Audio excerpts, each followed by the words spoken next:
Para comenzar, invito a Alejandro Anaya a tomar la palabra.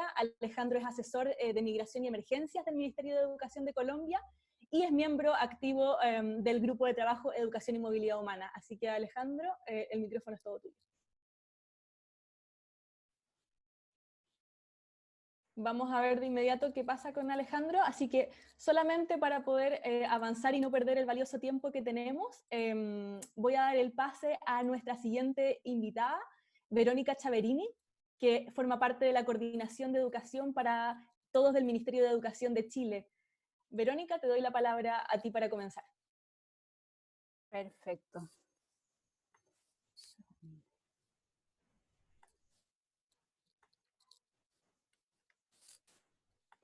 Ahí pueden ver la pantalla. Uy.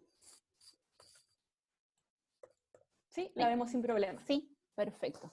Buenos días a todos. Rápidamente, yo quisiera compartir con ustedes cuál ha sido la respuesta educativa ante la emergencia de la educación de Chile. Se emitieron estas orientaciones iniciales con medidas sanitarias previo a la suspensión de clases, que ya lleva 5 semanas. Luego se emitieron estas segundas orientaciones pedagógicas para orientar a las comunidades educativas acerca de la educación a distancia y con una serie de recursos y recomendaciones para enfrentar este nuevo contexto. ¿Y cuáles han sido las iniciativas para responder y dar continuidad a los aprendizajes? Bueno, se implementó esta plataforma con contenido educativo para todos los niveles educativos, que permitía justamente dar continuidad a la formación en el hogar. Al poco andar de la implementación y revisando en el fondo monitoreando cómo esto va funcionando, se reportan 380.000 estudiantes que viven en zonas en que por distintas razones no existe acceso a Internet. Y por lo tanto se amplían los esfuerzos para poner insertos dentro de las prensas locales a nivel nacional con contenido educativo de tercero y quinto básico. Todo esto han sido respuesta dada la contingencia, ¿no? En el fondo como que una cosa va llevando a la siguiente. Esta semana se hizo el lanzamiento de TV Educa Chile, que va a tener contenido educativo, ya está en proceso de marcha blanca, y se confirmó el adelanto de la entrega de computadores que beneficiarán a 12.000 estudiantes de séptimo básico prontamente. Y por último, desde la suspensión de clases se comenzó a implementar la entrega de canastas de alimentos para aquellos estudiantes beneficiarios del programa de alimentación escolar. Estas han sido las medidas con las que el Ministerio de Educación intenta minorar la brecha educacional frente a un escenario en el que las trabas al acceso a la tecnología hacen que se expanda aún más aquello que ya existía previo a la crisis sanitaria. Al cierre del año escolar 2019 se reportaron un poco más de 161.000 estudiantes extranjeros en el sistema educativo nacional. En ese contexto, y en el contexto actual en particular, el rol protector de la escuela para con los estudiantes extranjeros y sus familias hoy adquiere un valor mucho más especial. El coronavirus nos afecta a todos por igual, pero sus consecuencias claramente no son las mismas para todos. Porque en un escenario, en este contexto, en el fondo, de la variable socioemocional está a la base de una educación en el contexto de crisis, como el que vivimos hoy. En un escenario de máxima incertidumbre, donde no tenemos muchas respuestas aún de cuándo, cómo, es preciso realizar las acciones más pertinentes para cada miembro de la comunidad. Y esta frase, que puede ser muy genérica, de más pertinente, finalmente para los estudiantes extranjeros y sus familias hoy puede ser una clave tremendamente importante. Porque los estudiantes extranjeros y sus familias aparecen hoy como uno de los grupos de especial protección que no pueden quedar invisibilizados o para quienes aquellas medidas generales no son necesariamente las más pertinentes, porque probablemente hoy las condiciones para el aprendizaje no están dadas en el hogar para todos ellos, ¿no? En ese sentido, nosotros comenzamos a cuestionarnos acerca de este rol protector de la escuela, entendiendo que en este contexto de crisis adquiere un sentido más especial, como yo decía, y surgen estos tres conceptos fundamentales que entregan algún mandato o alguna orientación importante. La flexibilidad para readecuar, resignificar procesos, roles, iniciativas, etc., ¿no? Flexibilidad es el concepto de estos días. Confianza para mantener viva la idea de comunidad educativa de la que se es parte. Confianza en las decisiones y confianza en el cuidado y bienestar de todos quienes componen la comunidad educativa. Y por último, la comunicación, que en oposición al distanciamiento social, requiere estrechar lazos para conocer y en la medida de conocer poder apoyar, ¿no? Y por otro lado, comunicación en el sentido de información desde una sola voz, ¿no? Como objetiva, que da seguridad, que da credibilidad, ¿no? Entonces, en ese contexto, nos vimos la necesidad de emitir unas orientaciones complementarias a las orientaciones ministeriales generales, relevando en particular la situación de los estudiantes extranjeros, porque sabemos que todas las posibilidades de vulnerabilidad que conocemos hoy aparecen como una amenaza, ¿no? Y por lo tanto este rol protector de la escuela con y para los estudiantes extranjeros y sus familias adquiere un valor aún más especial. La no presencia de los estudiantes en la escuela hace que aparezcan las múltiples posibilidades de riesgo para este grupo de estudiantes y que de alguna manera son las que se desarrollan en este documento, dado que justo todos los esfuerzos del Estado habían estado centrados en resguardar el acceso a educación casi sin condiciones, y aparece esta situación mundial que nos obliga a cambiar el foco, ¿no? Indagar en aquellos antecedentes que suman al reconocimiento de los estudiantes y su familia y permitan determinar las condiciones para el aprendizaje formativo y resguardar por sobre todo su bienestar socioemocional. En ese sentido, hay algunas indicaciones como la necesidad de mantener canales con de comunicación con la familia, familia-escuela, abandonar la retórica para hacer de la inclusión en este escenario una experiencia concreta, turnos éticos que pueden no ser presenciales pero estar disponibles, y disponer de protocolos de acogida para situaciones urgentes, por mencionar algunas ideas. Dado que la escuela es el primer y único lugar seguro de cuidado que las familias probablemente tengan y al que puedan recurrir. En ese sentido también, este documento busca hacer evidente a aquellos estudiantes y sus familias que no han logrado regularizar su situación migratoria y que hoy pueden ser absolutamente invisibles para el sistema de protección social. Y lamentablemente en nuestro país no son pocos. Y por último, algunos aprendizajes y reflexiones de este tiempo. Lo primero es, bueno, la normativa educativa no estaba preparada para una emergencia de esta envergadura y por lo tanto hay ciertas restricciones en las asignaciones presupuestarias que no son fáciles de cambiar y que probablemente no son las más pertinentes en este minuto, ¿no? Porque claramente el diseño presupuestario estuvo hecho en un escenario diferente. Seguir avanzando en la inclusión educativa para que nadie quede atrás, porque lamentablemente hay ciertas exclusiones que se naturalizan y aún más en una situación de crisis. La necesidad de contar con material educativo traducido al creol hoy aparece como una demanda urgente para nuestro sistema educativo nacional. Esta tensión evidente entre bienestar y agobio, particularmente docente, pero obviamente de todos quienes componen la comunidad educativa, las familias, los estudiantes, para cada miembro, ¿no? El lamentable incremento de la denuncia de situaciones de violencia intrafamiliar que apareció en el país, y por último, la importancia de preparar el retorno a clases, independientemente de que no sepamos cuándo. Efectivamente, ese nuevo encuentro requiere una preparación importante y una contención importante de todos quienes componen la comunidad educativa. Eso así, velozmente, es lo que hemos querido reportar y compartir con todos ustedes. Muchísimas gracias, Vero. Agradecerte los insumos, pero además especialmente destacar lo que has mencionado sobre las recomendaciones complementarias, ¿no? Y en ese sentido recordar que, bueno, estamos grabando el webinar, pero además vamos a estar compartiendo todas las presentaciones y documentos que son referidos por los panelistas en esta sesión. Ahora sí doy el pase a Alejandro Anaya, asesor de Migración y Emergencias del Ministerio de Educación de Colombia, que anteriormente no pudo presentar. Ahora sí, es tuyo el piso, Alejandro. Bueno, un placer saludarlos a todos. Un gusto estar aquí nuevamente contándole un poco de la experiencia de Colombia en la atención educativa en estos momentos de emergencia y cómo eso lo estamos trasladando también a la población migrante en el sistema escolar. Primero, siempre me gusta empezar por unos datos. Colombia es un país que tiene una matrícula de estudiantes de cerca de 10 millones de estudiantes. Eso es cercano al 20% de la población total del país. De esa matrícula, cerca de 8 millones son estudiantes que están matriculados en instituciones educativas del sector oficial, es decir, de carácter público, y unos 2 millones, 1.800.000, 2 millones de estudiantes están en el sector privado, es decir, en colegios privados. De esos 10 millones de estudiantes en el país, tenemos 327.000 que son estudiantes migrantes de origen venezolano. Aquí hay ciudadanos venezolanos, pero también hay ciudadanos colombianos que vivían en Venezuela y han retornado.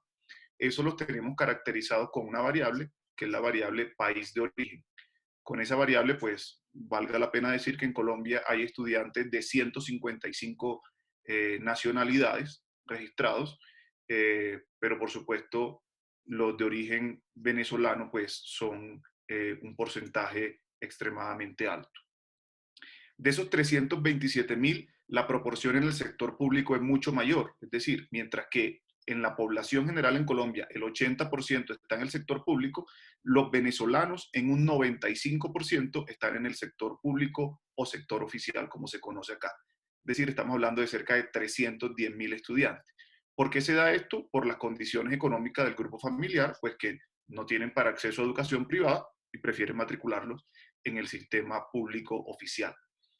Vale la pena decir que Colombia desde hace muchos años ha venido haciendo adaptaciones para que estos estudiantes ingresen al sistema educativo sin, digamos, los requisitos documentales. Es decir, sin importar si el niño, niña o adolescente de origen migrante tiene los documentos digamos, los documentos migratorios, tiene los permisos migratorios para estar en el país, eso no es una excusa para no ingresarlo al sistema educativo. Eso pues nos ha permitido tener este alto número de estudiantes matriculados. Sin embargo, es importante mencionar que más del 80% de estos estudiantes, de estos 310.000 estudiantes que están matriculados en el sector oficial, no tiene un documento de identificación válido en Colombia, es decir, no tiene su situación migratoria regular definida en Colombia. En ese sentido, también el Ministerio ha venido trabajando en un instrumento de regularización migratoria, que lo estamos trabajando con la Cancillería, con la Autoridad Migratoria y con la Presidencia de la República. Ya lo tenemos a nivel de borrador de un decreto presidencial que estamos analizando y que esperamos poder implementar esta medida en el segundo semestre de este año. Con ese instrumento de regularización migratoria, a partir que el estudiante esté matriculado en el sistema educativo, le podremos regularizar su situación migratoria. Eso, digamos, a grosso modo. Sin embargo, en estos momentos nos preocupan, y creo que Colombia es sui generis en ese sentido, dado que tenemos de esos de esos más de 300.000 estudiantes venezolanos, tenemos cerca de 8.000 estudiantes en situación de migración pendular. Es decir, viven en las ciudades fronterizas entre Colombia y Venezuela y cruzan la frontera día a día para tomar sus clases en Colombia. Desde el 16 de marzo, las instituciones educativas, por orden presidencial, enviaron a todos los estudiantes a sus casas y solo hasta el día 20 de abril se retomará nuevamente la atención educativa desde casa.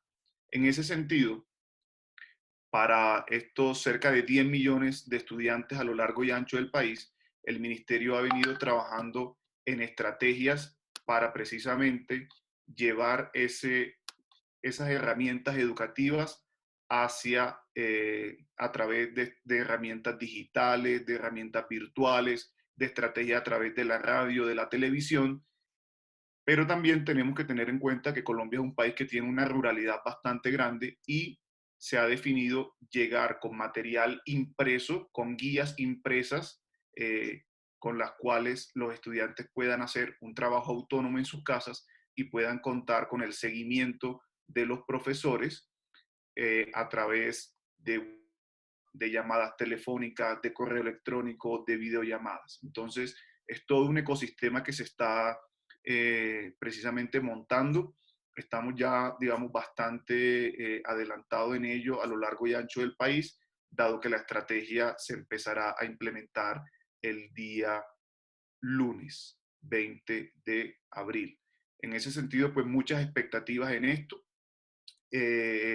Y específicamente pues frente a la población migrante y a esos cerca de 8.000 estudiantes en situación de migración pendular, estamos precisamente gestionando a través de los corredores humanitarios escolar que tenemos en Colombia, precisamente para que ese material impreso pueda llegar a los estudiantes, incluso a los que están en Venezuela. Entonces, precisamente estamos trabajando en ello porque mañana tendremos el primer piloto de entrega en el cual cerca de 800 estudiantes les haremos llegar este material desde Colombia hacia Venezuela. Entonces, un proceso bastante interesante. El país está haciendo unos esfuerzos muy importantes.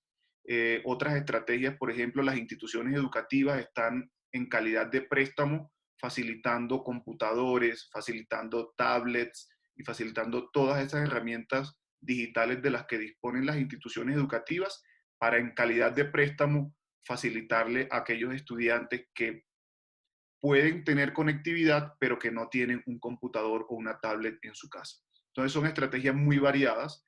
También se ha creado una plataforma que se llama Colombia Aprende Digital, que es una plataforma de contenidos muy completa, que a su vez se complementa con programas a través de la televisión pública y estrategias que también a nivel local las secretarías de educación están implementando para adecuar esas directivas que el Ministerio de Educación ha dado, adecuarlas a las necesidades de los estudiantes de su territorio. Entonces, en términos generales, esa es la estrategia que está haciendo el gobierno colombiano.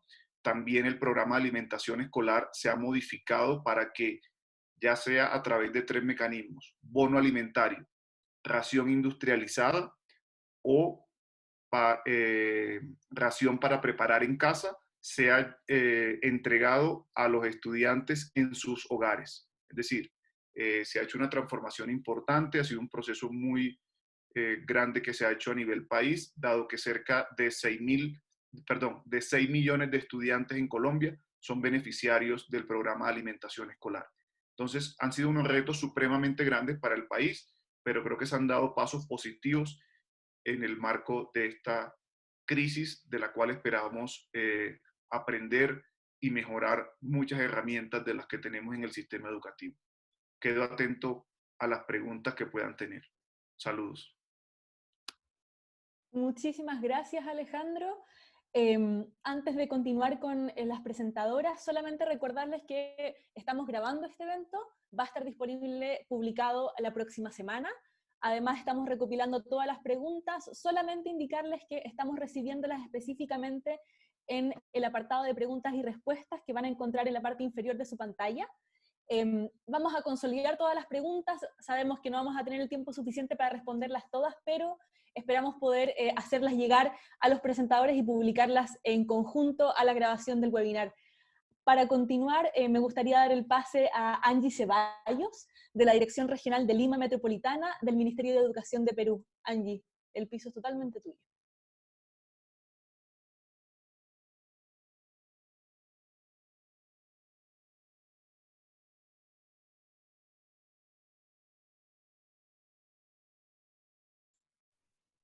Tu micrófono está cerrado. Hola, Sí. buenos días a todos. Mi nombre es Angie Ceballos, del Ministerio de Educación de Perú.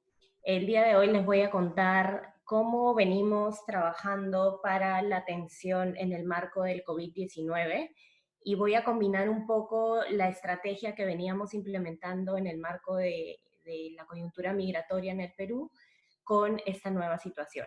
Empezar por nuestra visión, que es apostamos por una educación inclusiva donde nadie se quede fuera y ningún niño o niña se quede atrás. Algunos antecedentes que quería mencionar es que Perú es el segundo país de llegada de venezolanos en todo el mundo.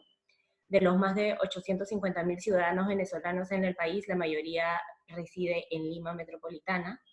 En el 2019, las escuelas del Perú albergaron a más de 91.000 estudiantes venezolanos, de los cuales el 81% se encuentra estudiando en escuelas públicas, y asimismo, del total de los 91.400 estudiantes venezolanos, el 66% estudian en la ciudad de Lima Metropolitana. Por otro lado, también comentarles que Lima alberga más de 1 millón de estudiantes en la educación básica regular pública, lo cual representa el 18% de estudiantes del Perú. 1 de cada 5 estudiantes del Perú está en Lima, y a pesar de ello tenemos muchos niños, niñas y adolescentes aún fuera del sistema educativo, por lo cual tenemos que seguir trabajando e innovando en estrategias de cierre de brechas. Respecto a la respuesta al COVID-19, estamos en estado de emergencia nacional desde el 16 de marzo. Este estado de emergencia comprendió cierre de fronteras y a su vez el 16 de marzo iba a ser el inicio de nuestro año escolar 2020. Por ende, ya días atrás se había suspendido el inicio del año escolar 2020. Se ha implementado la estrategia a nivel nacional llamada Aprendo en Casa, que es una estrategia multicanal de educación remota que se entrega a través de televisión, radio e internet. Esta inició como una parte específica del año escolar 2020 el 6 de abril, a pesar de que ya teníamos contenido desde días previos, y los canales son la web aprendencasa.pe, la Radio Nacional y TV Perú. Ahora también tenemos otros canales que se han sumado a la estrategia, y la idea es que los aprendizajes adquiridos serán complementarios a la prestación presencial o semipresencial del servicio educativo. Entonces, les quería contar un poco, dentro de la estrategia de inclusión educativa denominada Lima Aprende, que se implementa en Lima Metropolitana, cómo estamos adecuando nuestras orientaciones estratégicas en este contexto. Entonces, nuestra primera orientación estratégica es acceso y cobertura al sistema educativo. Para este año en Lima Metropolitana, buscando el cierre de brechas, se han ampliado cerca de 17.000 vacantes en inicial, primaria y secundaria. Mucho de este trabajo de ampliación de vacantes ha sido compartido con aliados, ONGs y otras instituciones para que la población migrante pueda tener la información transparente sobre cómo acceder a una vacante en el sistema educativo público.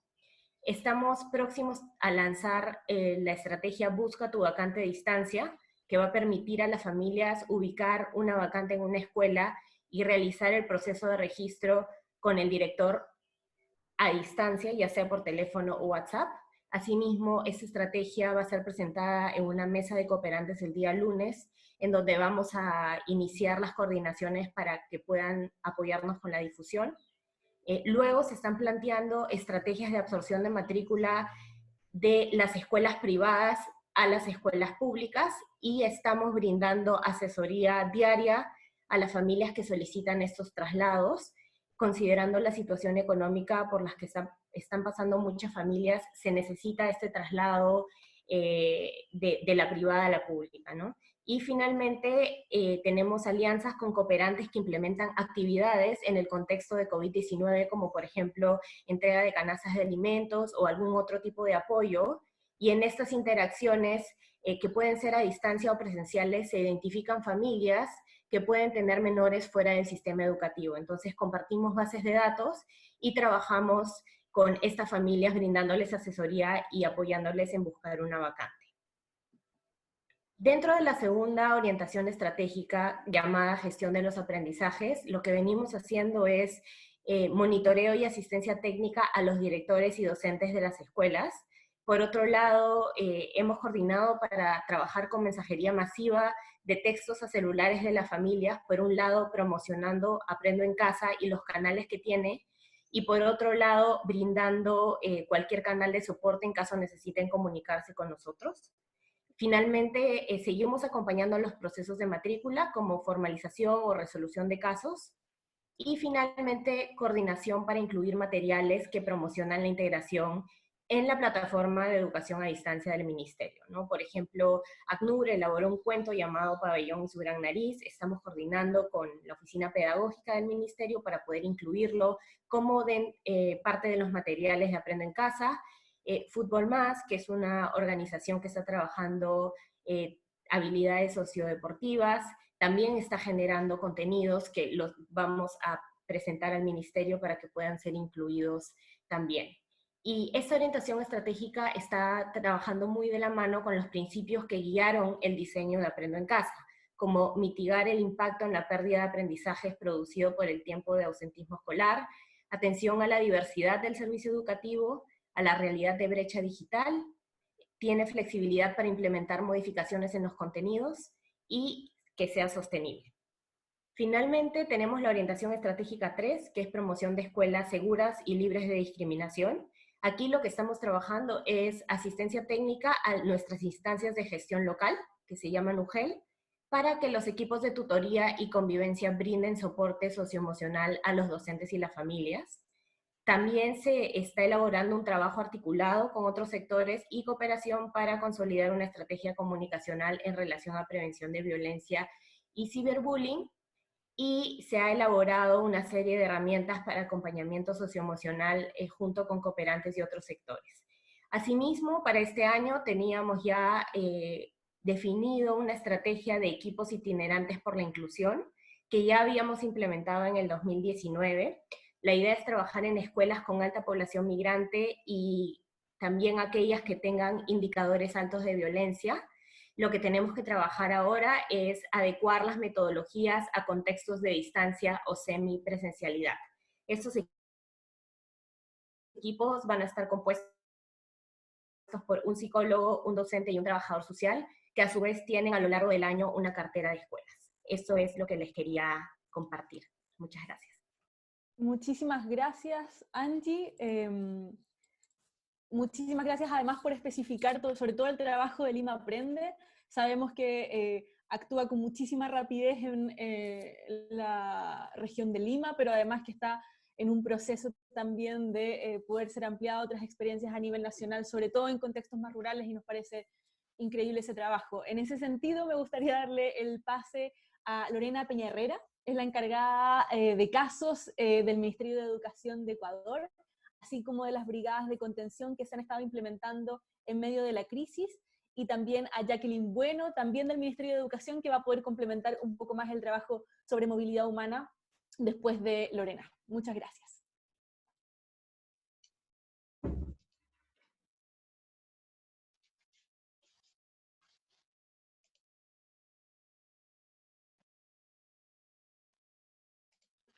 ¿Qué tal? Buenos días. Yo soy Lorena Peña Herrera, soy psicóloga clínica, técnica de protección y restitución de derechos.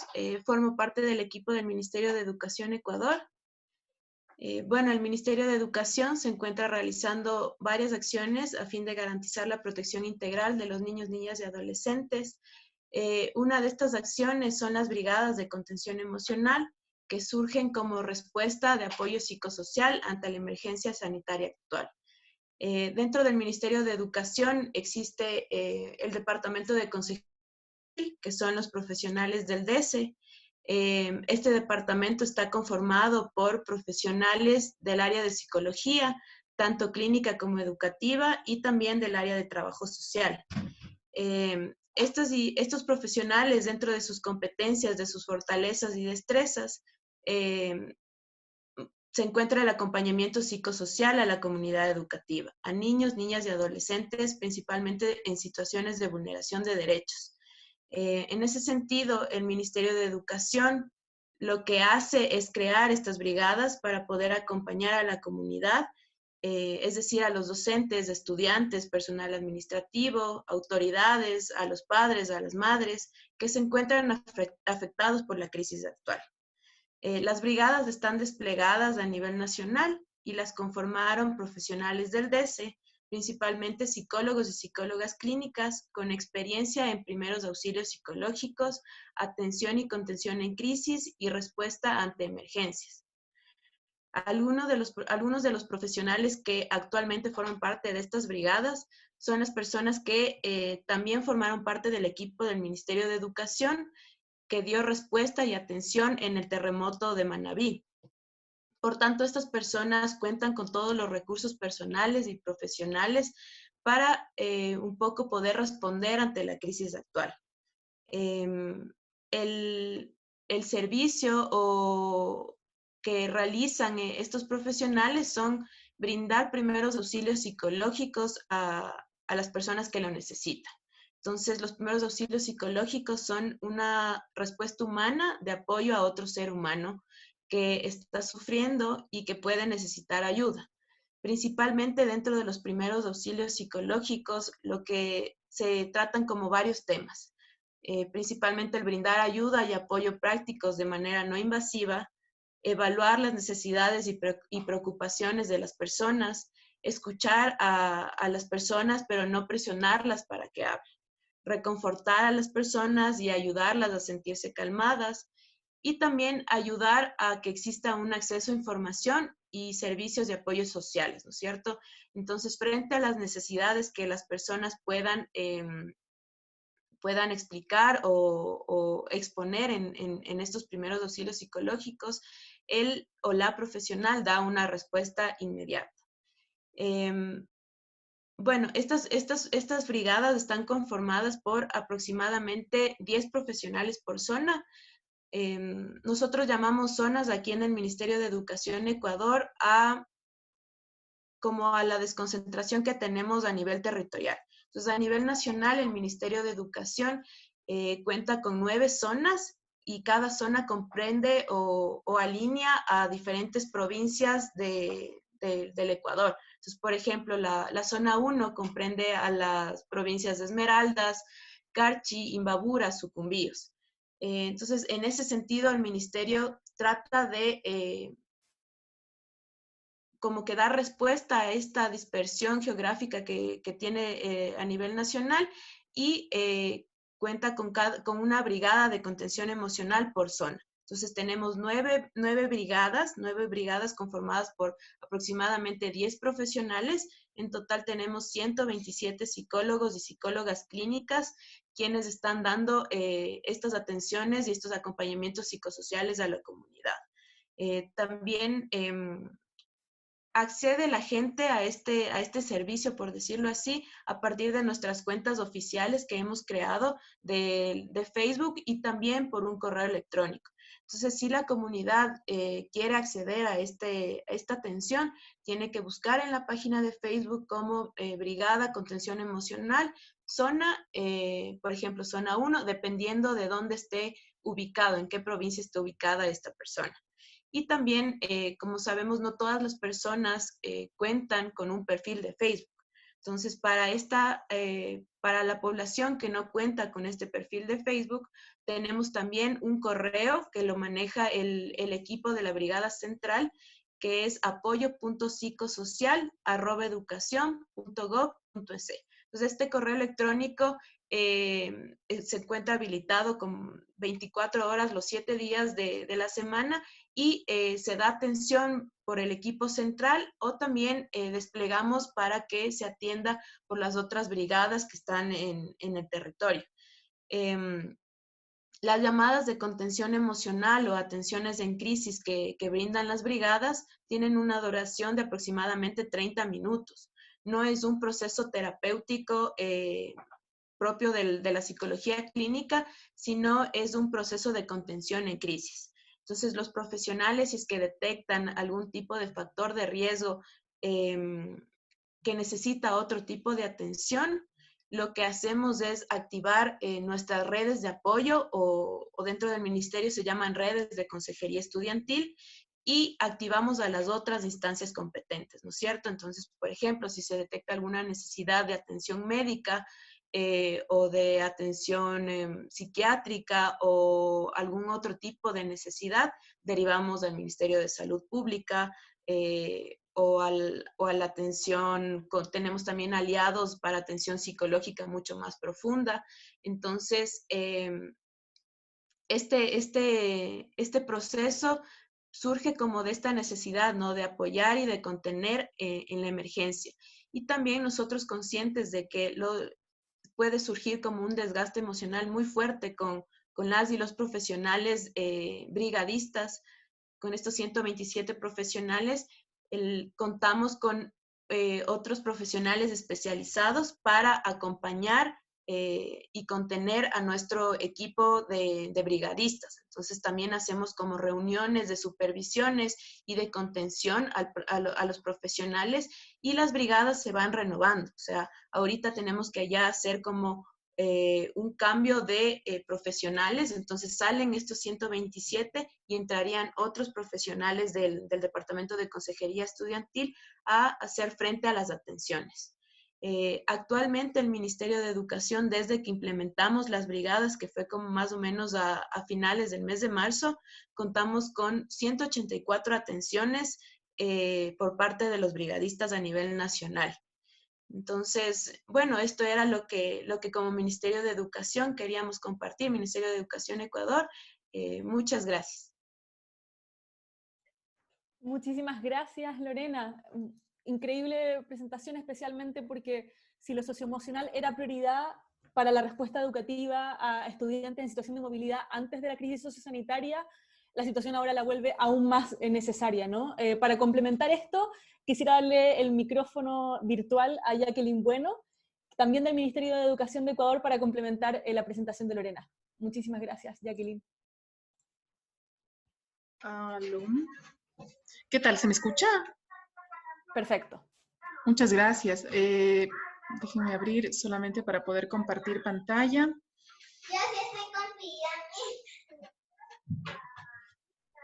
Ok.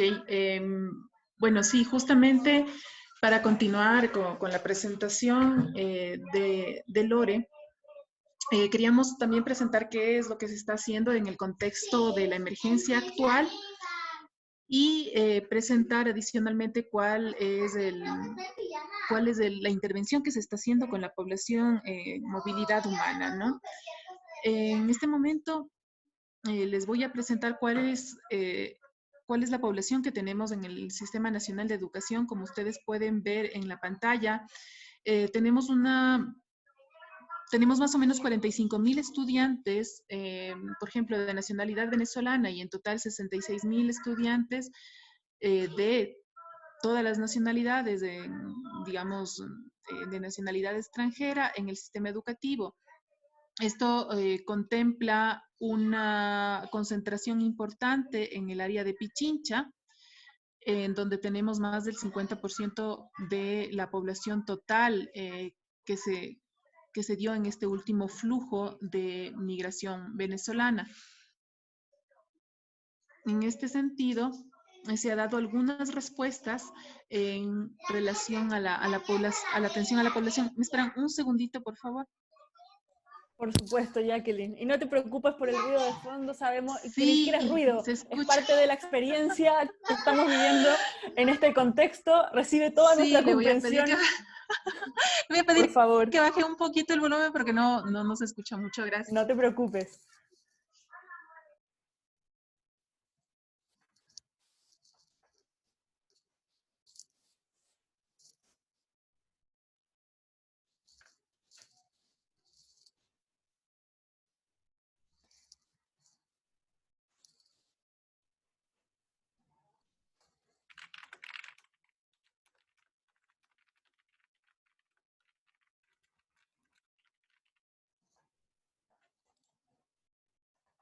Solo para recordarles a algunos participantes que han mencionado ahora en el chat, han mencionado temas increíblemente relevantes sobre educación para la salud y el bienestar, temas de violencia de género, discapacidad, personas con discapacidad, y recordarles que esta es una serie de webinar que incorpora una serie de temáticas que vamos a ir trabajando en colaboración con el grupo regional.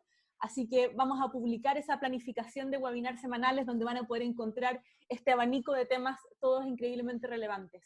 Ya que ahora que volviste, solamente quería pedirte si es posible ampliar la pantalla un poquito más para que todos podamos ver el detalle, no te preocupes. Claro. No sé. Perfecto, no te interrumpo más, todo es tuyo. Ya, muchas gracias.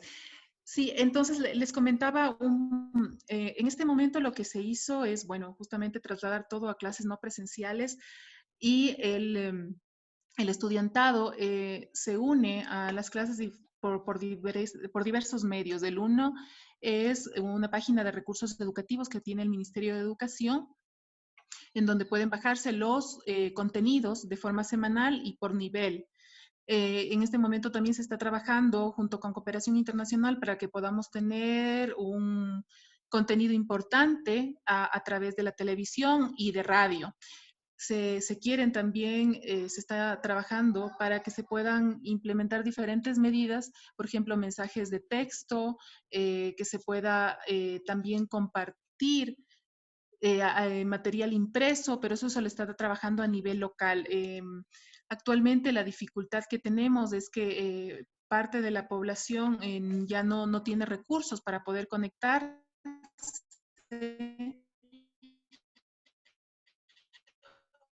o tiene dificultad, sí, justamente por el tema de la distancia, se está tratando de acceder a otros medios. De parte del Ministerio de Educación también se está trabajando, como les comentaba, con cooperación internacional. Nosotros tenemos un fondo importante, que es el Fondo de Education Cannot Wait, en donde se está trabajando algunas metodologías de prevención de discriminación y de inclusión educativa. Para esto tenemos trabajo con ACNUR, con UNICEF, que están haciendo el acompañamiento a las instituciones educativas que fueron identificadas por concentración de población en movilidad humana. Entonces tenemos en estas zonas que comentaba Lorena, que son zonas en donde se está concentrando población, particularmente la zona urbana, las ciudades más grandes. Entonces, tenemos algunas actividades que estamos haciendo con organismos internacionales como el ACNUR, como UNICEF, como UNESCO, en donde se están implementando diferentes metodologías. Actualmente, como ya no se puede trabajar, claro, ya no podemos trabajar de forma presencial, se han adaptado estas metodologías para poder trabajarlas de forma virtual. Es así que, por ejemplo, el trabajo con UNESCO se está en este momento realizando directamente con las instituciones educativas a través de talleres en vivo.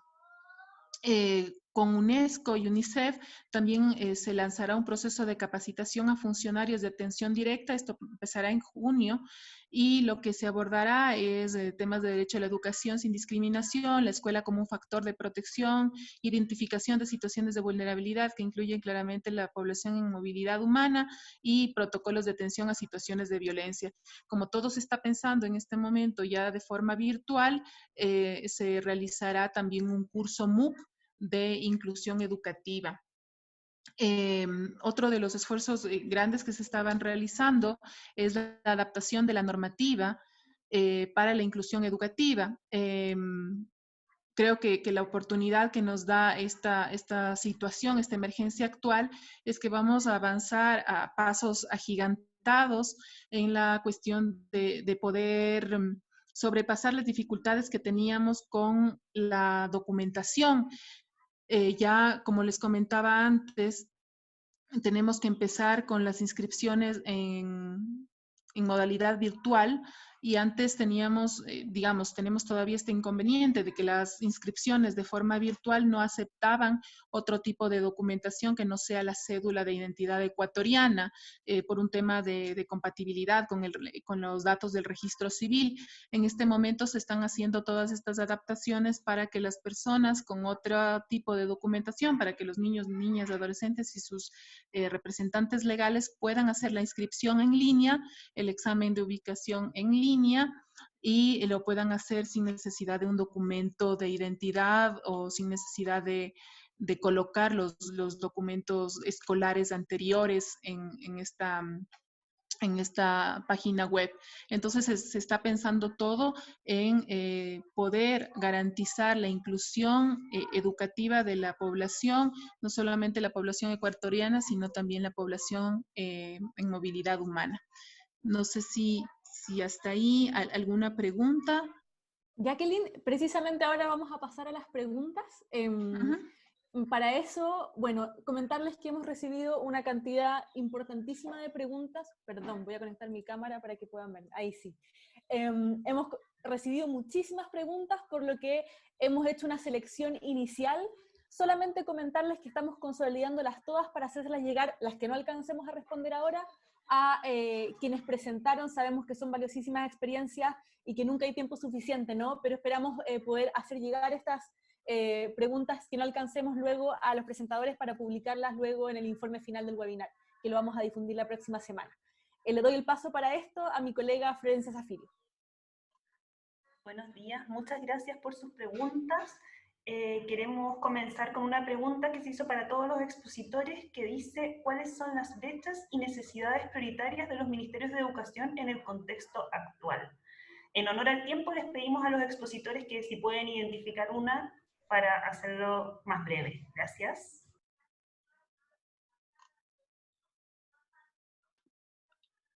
Bueno, muy buenos días a todos. Gracias por la pregunta. Efectivamente, para Colombia ha sido un gran reto la conectividad. Sin duda alguna, esa brecha que todavía existe en conectividad en el país ha supuesto un reto muy importante para poder hacer esta estrategia de aprendizaje en casa, llevarla con herramientas virtuales que efectivamente son las que en una situación como la que estamos viviendo sería la más idónea. Desafortunadamente, pues, esta situación nos ha tomado de imprevisto y efectivamente ha quedado en evidencia esa gran brecha tanto de acceso digital como de conectividad que existe en nuestros países. Muchas gracias. Para complementar un poco lo que ha comentado el compañero de Colombia, yo podría mencionar que una de las brechas que tenemos en este momento es la adecuación al marco normativo. Por ejemplo, en esta estrategia que hemos querido implementar de prueba de ubicación a distancia o cómo gestionar los documentos de las familias, todavía no tenemos un documento que nos permita hacer estas excepciones. Entonces, a veces el reto también es cuán rápido podemos actuar ante una situación de este tipo, ¿no? Sí, desde el Ministerio de Educación de Ecuador puedo decir que los avances que se están realizando a nivel de los sistemas informáticos parten de un esfuerzo importante que se hicieron en los últimos años de actualización de la normativa, en donde justamente se intentaba dar respuesta a la situación, al flujo importante de población migrante que tenemos en el Ecuador. Entonces, sí fueron una serie de acuerdos que hubo que hacer en el interno y de adaptación de la normativa para permita hacer este tipo de excepciones. Desde Chile podemos decir que, al igual que Ecuador, una de las brechas que ha demandado mucha urgencia al Ministerio tiene que ver con la identificación de niños, niñas, adolescentes que no tengan la posibilidad de acceder a las tecnologías. Se ha adelantado un programa que entrega computadores a ciertos grupos focalizados con menor acceso económico, y se han generado estrategias para tratar de llegar a ese grupo de estudiantes, así también como de zonas rurales. Entonces eso ha demandado un gran giro, digamos, en los esfuerzos por tratar de que todos puedan acceder a la posibilidad de seguir estudiando desde sus casas. Y lo segundo, creo que es súper importante, como muy bien decían varias de las preguntas, focalizar este tiempo de un aprendizaje más profundo y que vaya más allá de los contenidos de aprendizaje, ¿no? O sea, los objetivos de aprendizaje, el logro de aprendizaje, uno entiende perfecto que es la calidad del aprendizaje al final del día lo que queremos resguardar y garantizar. Pero en estos tiempos hay elementos, como bien mencionaba Verónica antes, respecto a los temas socioemocionales y lo que significa poner el acento de la flexibilidad que tenemos que tener respecto a esto, ya que lo que no queremos que ocurra es que a la vuelta estas brechas, digamos, sean todavía mayores a las que teníamos antes de esta situación de crisis sociosanitaria, ¿no?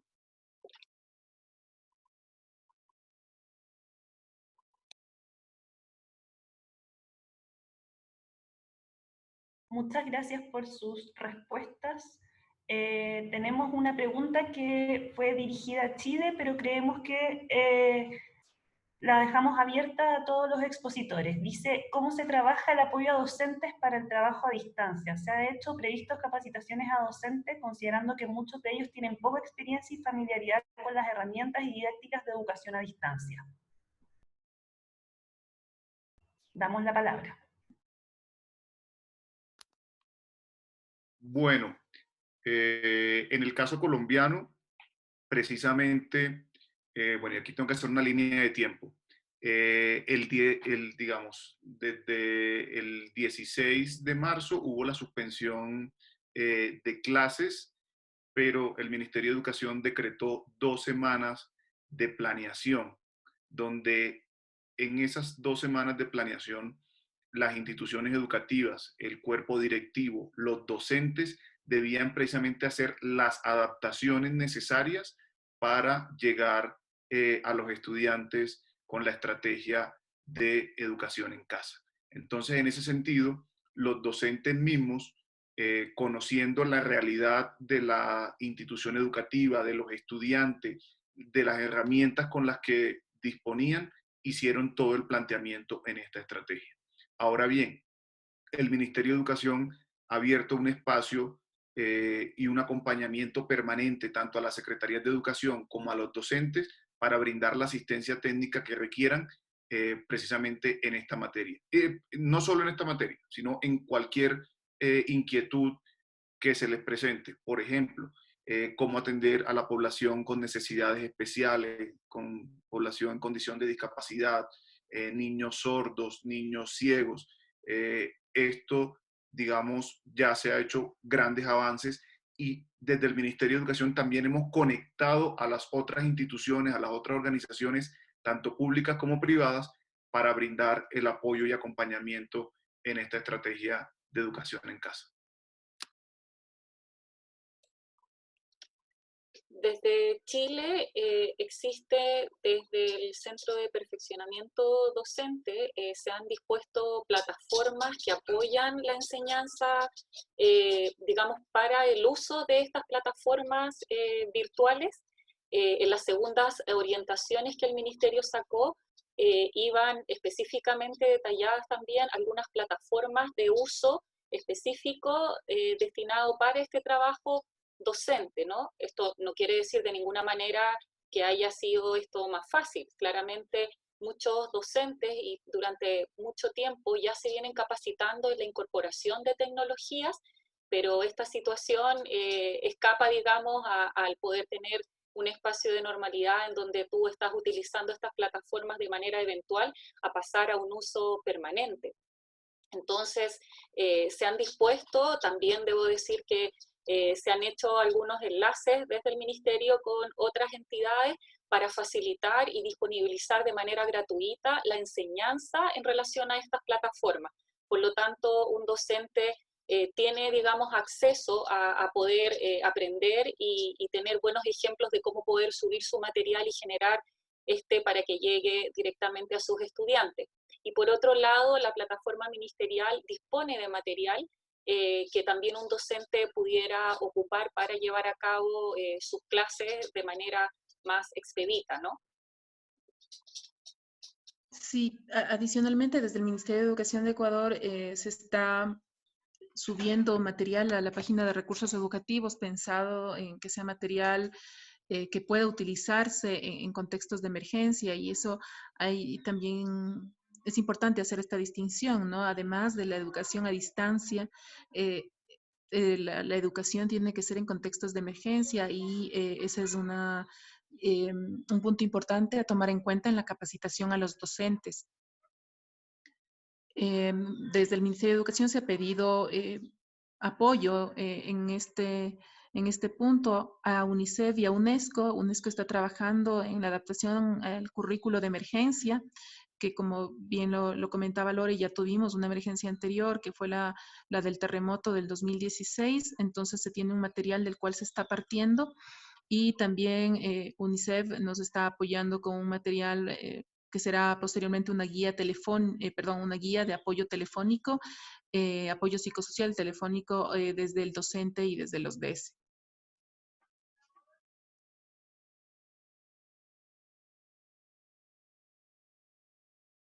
Muchas gracias por las respuestas y muchas gracias a los participantes por todas las preguntas que nos hicieron llegar. Lamentablemente no tenemos tiempo para seguir, pero como indicó Paula, se las haremos llegar a todos los expositores para que puedan responderlas después. Muchas gracias. Muchísimas gracias, Florencia, y muchísimas gracias no solamente a los expositores que presentaron sus iniciativas, sino también el compromiso de intercambio que puedo ver cuando logro hacer la actualización en el chat, porque son muchísimos mensajes, pero como está siendo grabado, sin duda vamos a poder sistematizarlos. Me gustaría dar el pase a dos excelentes expositoras, colegas, Alacro y Save the Children. Tenemos acá con nosotros a Ruth Custode, que es especialista regional de educación, y a Susana Urbano, especialista senior de educación en emergencias de Save the Children. Solamente comentarles que están en una doble función. Por un lado vienen a representar al Grupo Regional de Educación como co-líderes, pero también a sus respectivas instituciones que, como ustedes pueden ver, representan dos grandes actores, ¿no? Por un lado, Naciones Unidas y nuestro sistema y el tipo de respuesta que estamos elaborando, pero también en la sociedad civil, ¿no? Que ha hecho importantísimas contribuciones y se encuentra muy activa en esta emergencia. Así que, Ruth, Susana, les doy el pase a ustedes. Muchísimas gracias, Paula, y buenas tardes, buenos días con todos y todas. Como dice Paula, mi nombre es Ruth Custode, soy la especialista de educación en emergencias de la Oficina Regional de UNICEF y el punto focal con Save the Children del Grupo Regional de Educación. Entonces, voy a parar mi video para pedirle a Susana que comparta la presentación con unos pequeños puntos para recalcar varias de las cosas que ustedes ya muy bien han mencionado. Por favor, Susana. Bueno, entonces contarles que este Grupo Regional de Educación nace en el 2011 después de una declaración firmada por 18 ministerios de educación para trabajar en los temas de educación de emergencias, gestión de riesgo y desastres. La siguiente, por favor. Posteriormente, este grupo se refuerza con la presencia de otros actores, si me ayudan, gracias, de otros actores para poder también dar una respuesta a los temas de migración y especialmente a qué era lo que pasaba con el proceso educativo de los niños migrantes y refugiados.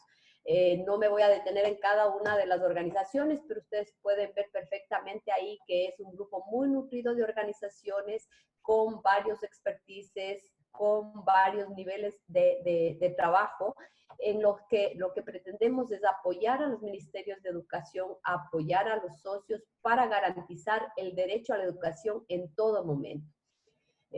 Siguiente, por favor. En ese sentido, desde que empezó esta crisis... Dame un segundo que tengo un temita con la gracias. pantalla. Bueno, pero les sigo contando. Listo. Desde que empezó esta crisis, hemos empezado a trabajar en apoyo a todos los ministerios de educación y a los socios que están trabajando en el sistema. Entonces, a nivel de Naciones Unidas, y luego Susana les contará un poco más también lo que están haciendo desde el lado de la sociedad civil, pero básicamente todos conformamos este grupo y todos contribuimos y participamos en las iniciativas.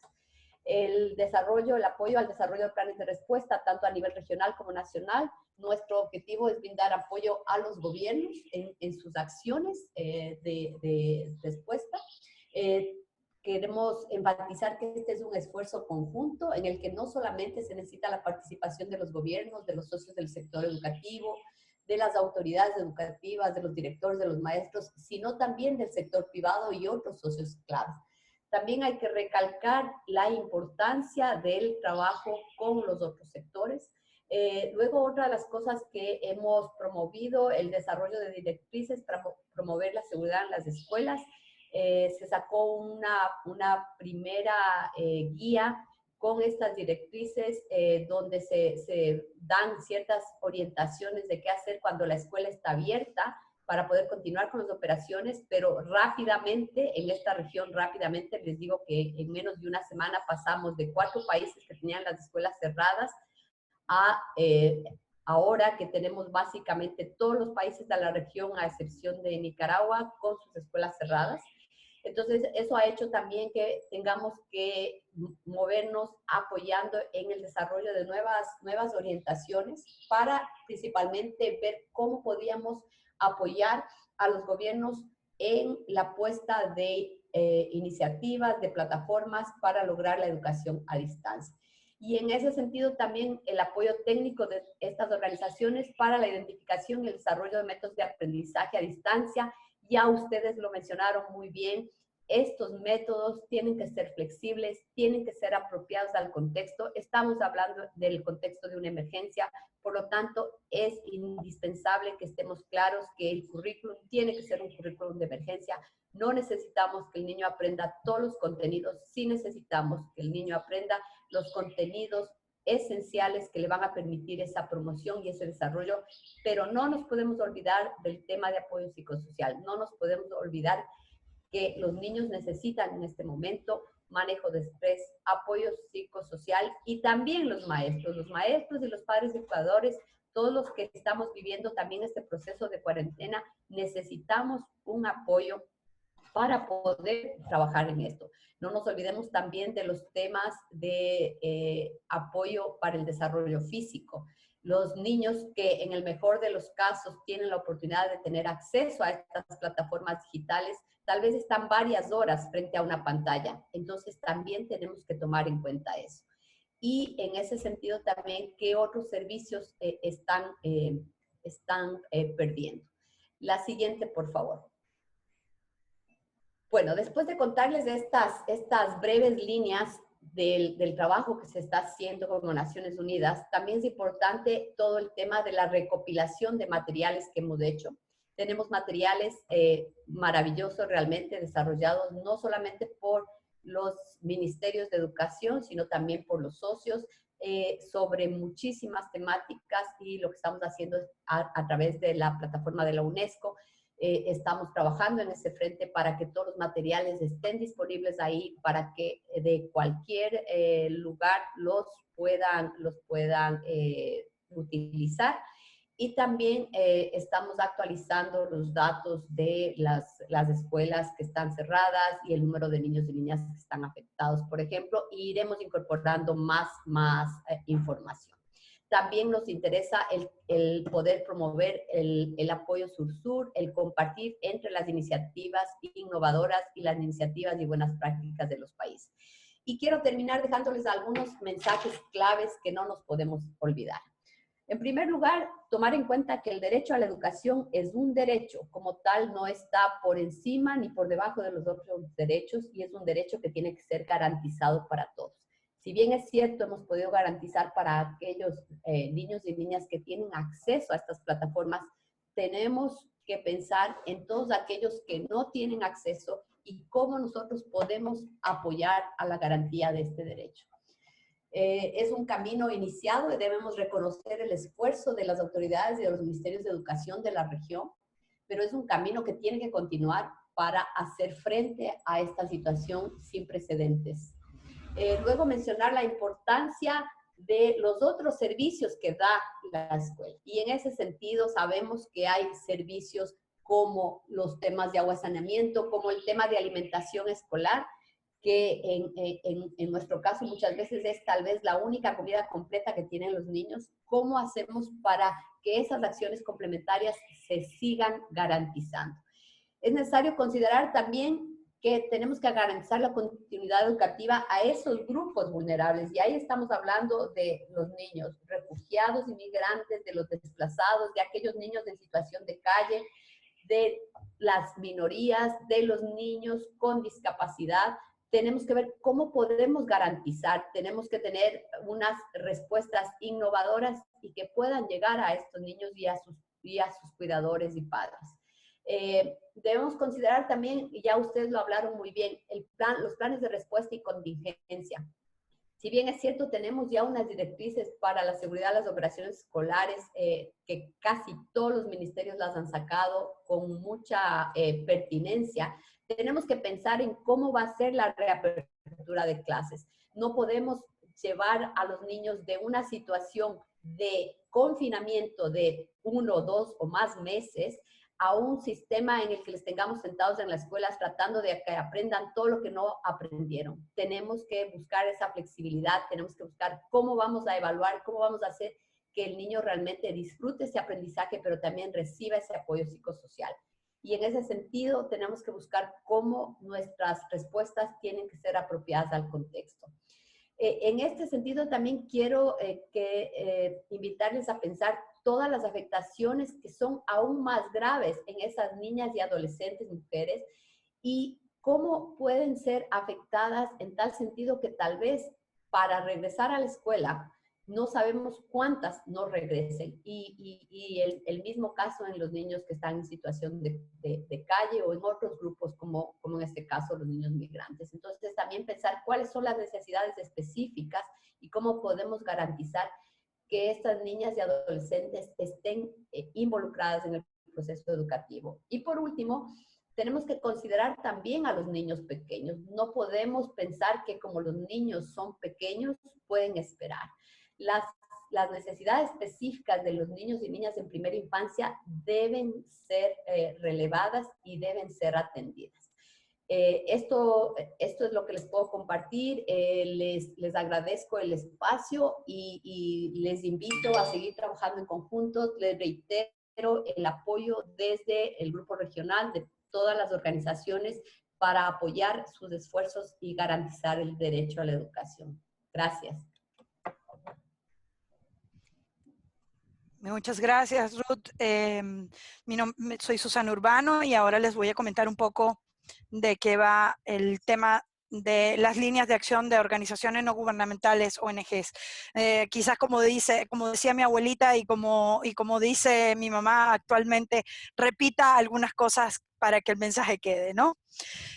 Fundamentalmente, como ha dicho Ruth, esto se trata de un trabajo de acción conjunta donde las ONG gubernamentales estamos apoyando, por supuesto, a los estados, a las agencias de Naciones Unidas y a los distintos cooperantes en atender las necesidades educativas, tanto de niños y niñas nacionales como aquellos que están en una condición de movilidad, ¿no? Esto es sustantivo, decir además que las organizaciones no gubernamentales estamos en la primera línea con las comunidades, normalmente sin solapar y sin suplantar las funciones de otras instancias, nos encontramos en una posición de llegar directamente a las comunidades, estamos en la primera línea con ellos y como en ese sentido hacemos las contribuciones y eso nos transfiere además mucho respeto y colaboración de parte de las comunidades y en términos muy particulares en estos temas de migración, esto es bastante sustantivo. Quiero decir y felicitar a los presentadores y presentadoras que nos antecedieron a Ruth y a mí en cuanto a los grandes esfuerzos y reconocer el gran esfuerzo que están haciendo los ministerios de educación que han presentado sus experiencias y otros. Quiero decir que lo que vamos a presentar a continuación, como bien también lo ha dicho Ruth, tiene que ver con lo que nosotros estamos apoyando, no necesariamente no es lo que se está haciendo, sino lo que no se está haciendo o lo que se debería hacer, sino lo que se está haciendo y lo que queremos reforzar, ¿no?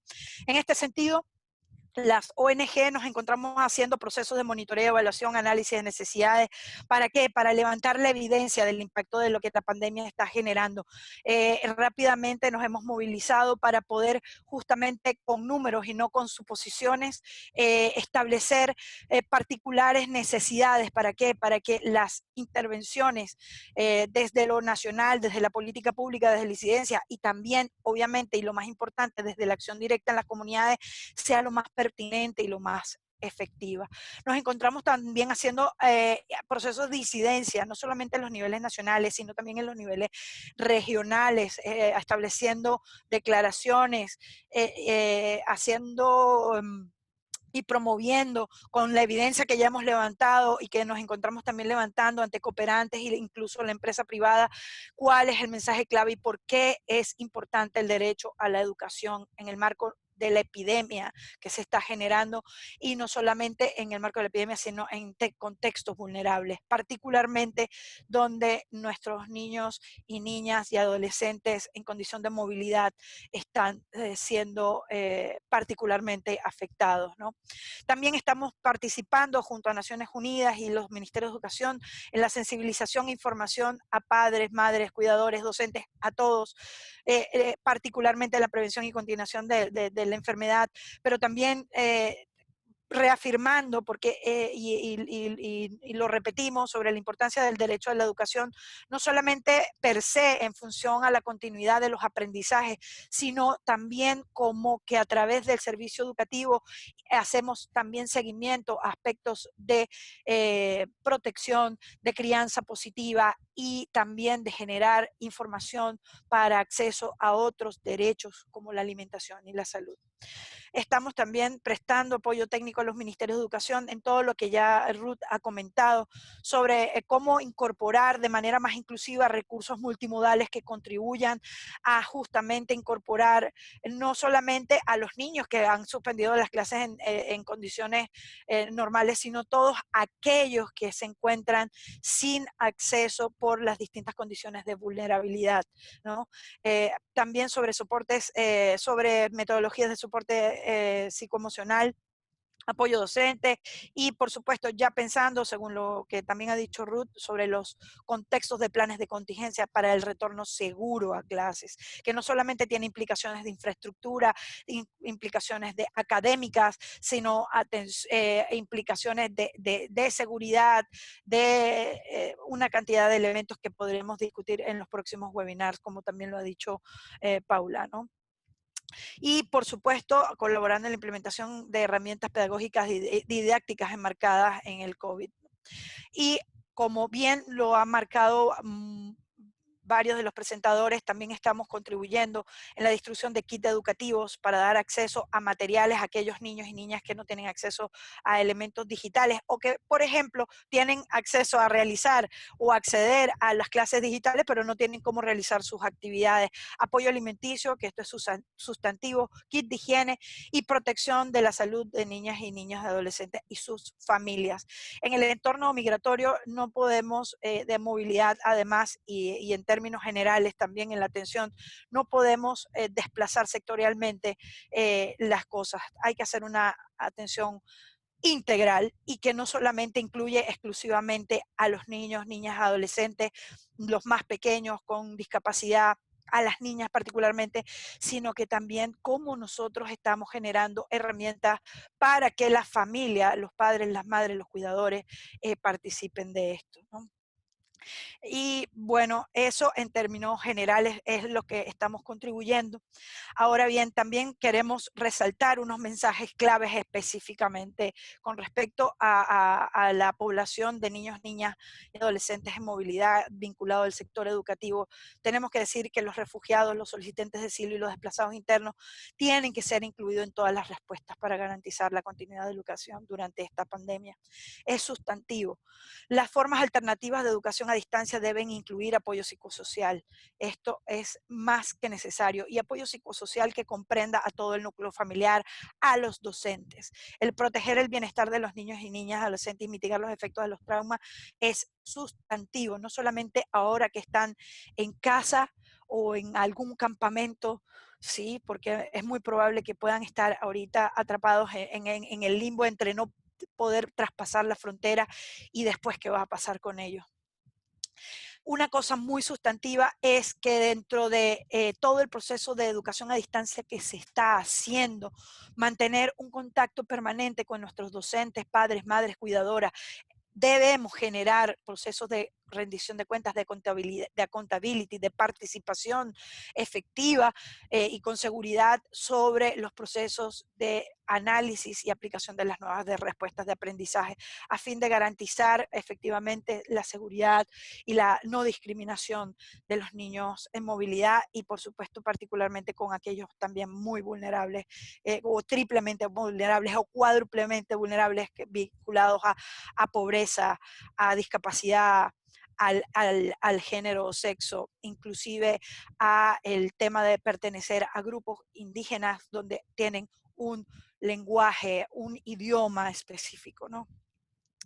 También es importante, y como ya lo mencionó Ruth, pero siempre tenemos que hacer énfasis en esto porque no puede quedar invisible, es que las niñas y las adolescentes tienen limitaciones particulares.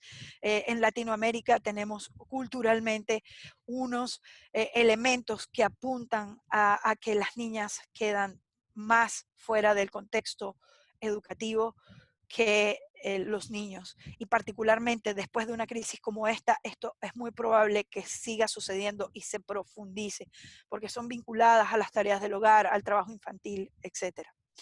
Y por supuesto, y también tengo que hacer un énfasis muy particular en cuanto a que todas las actividades y herramientas de aprendizaje deben ser inclusivas, deben ser accesibles a los niños y niñas con adolescentes con discapacidades. Los planes de estudio y modalidades de enseñanza definitivamente tienen que ser adaptados de acuerdo a las distintas condiciones de discapacidad, informar mucho, sensibilizar mucho sobre esto. Las discapacidades no solamente tienen que ver con ser ciego o con ser sordo, tenemos discapacidades cognitivas, tenemos niños y niñas que presentan discapacidades múltiples y que además no hay un estándar, hay mitos como por ejemplo que es que los niños y niñas sordos el 100% han aprendido lenguaje de señas o a leer y a escribir. Esto hay que tomarlo en consideración. También es un mito que todos los niños y niñas adolescentes ciegos trabajan con braille. Entonces hay distintas opciones metodológicas que nosotros debemos considerar particularmente con esta población. Y ojo, las discapacidades no solamente son de los niños, niñas y adolescentes, son de sus padres y sus cuidadores que están incorporados con ellos en el proceso. Entonces las herramientas que estamos transmitiendo a ellos también tienen que ser inclusivas. Tenemos docentes también con distintas discapacidades que participan abiertamente y activamente en los procesos. Entonces las herramientas para los docentes también tienen que ser inclusivas en idiomas, indígenas, hacer consideraciones particulares, recomendaciones. Bueno, esto para no extendernos más son los mensajes que desde el Grupo Regional de Educación para América Latina y el Caribe, que estamos tratando desde nuestros espacios, abogar para y contribuir y apoyarlos a ustedes. Estamos a la orden, tenemos redes sociales, estamos apoyando profundamente la iniciativa, la gran iniciativa de monitoreo que se está haciendo a través de la UNESCO a nivel global y muy particularmente en la Oficina Regional para América Latina y el Caribe. Así que agradecemos también a UNESCO a ver esta iniciativa de organizar esta gran iniciativa de compartir esfuerzos, experiencias, lecciones aprendidas y el trabajo que entre todos estamos haciendo. Muchísimas gracias y hago cambio ya para las intervenciones. Muchísimas gracias, Susana. Muchísimas gracias, Ruth, también. Sin duda, entregar una mirada regional muy relevante y destaca la importancia de la coordinación entre los diferentes actores del sector de educación, que son diversos, operan en diferentes niveles, ya sea nacional, regional e incluso global, ¿no? Sabemos que las inscripciones a este seminario web superaron con creces la capacidad límite. Solo para contarles, hemos transitado entre los 470 y 500 personas, que es el máximo. Como les comentábamos, la grabación va a estar disponible en la página dedicada al COVID, que ya mis colegas han señalado varias veces en el chat. En esa página van a encontrar, bueno, los recursos que hemos consolidado gracias al trabajo del Grupo Regional de Educación, las plataformas a nivel nacional de muchísimos países, por tanto pueden hacer un proceso de revisión de cada una de ellas, ¿no? Quisiera, a modo de cierre, tratar de destacar algunos mensajes centrales que hemos escuchado. A nivel general, vemos la dimensión normativa adquiere una prioridad impresionante, ¿no? Vemos que la regularidad migratoria, incluso en contextos donde no es una brecha formal, significa muchas veces la adecuación de muchísimos procedimientos que no han estado ajustados, ¿no? Y sin duda esta reflexión no solamente es pertinente a corto plazo, sino es una pregunta más bien a mediano y largo plazo también, ¿no? También destaco lo que muchos y muchas presentadores mencionaron, la importancia de las prestaciones y servicios complementarios, y en ese sentido los temas de alimentación, transporte y otros adquieren también una importancia muy radical en este contexto, ¿no? Así también quisiera destacar que la mayoría de los ministerios de la región han iniciado un proceso de diversificación de los mecanismos de educación remota, ya no solamente enfocado en plataformas web, sino también en la consideración de canales televisivos y estaciones radiales, ¿no? A nivel regional, solamente para comentarles que esta iniciativa también se enmarca en otras que ha elaborado el BID. Argentina ha liderado también procesos de diálogo político y técnico en los que destacan, y me atrevería a decir, 3 grandes temas, ¿no? Temas comunes que requieren de nuestro apoyo, ya sea político, programático, inmediato y de largo plazo. En primer lugar, solamente mencionarles que hemos visto un importante avance e innovación en el área de educación a distancia, probablemente más que cualquier otro momento en la historia, ¿no? Sin embargo, aún existen importantes desafíos para garantizar la equidad, la inclusión, teniendo en cuenta a la población más vulnerable y marginada, históricamente marginada. En segundo lugar, como mensajes de estos diálogos políticos y técnicos a nivel regional, aparece la necesidad de avanzar hacia sistemas educativos cada vez más resilientes, flexibles y con enfoque en la preparación. Y ahí destaco algunos mensajes mencionados por Ruth también respecto a algunas tareas que nos esperan también al mediano y largo plazo. Y finalmente, y rescato mucho lo que han mencionado en los chats, porque además esto ha sido un comentario transversal, no solamente de los presentadores, sino también de los participantes, ¿no? Este contexto requiere de una nueva mentalidad y un cambio de paradigma. Hace la interdisciplinaridad, la intersectorialidad, que vaya mucho más allá de los pensamientos y las acciones sectoriales centradas en educación, sino también consideran el sector de trabajo, salud, vivienda. En este sentido, en este contexto de transformación, es que la agenda ODS de Educación 2030 y la agenda global de ODS 2030 es más relevante y más necesaria que nunca. Por tanto, ya acá tiene que ver con, y lo han mencionado ustedes, ¿no? El espíritu de solidaridad regional hoy parece ser un imperativo para todos y todas.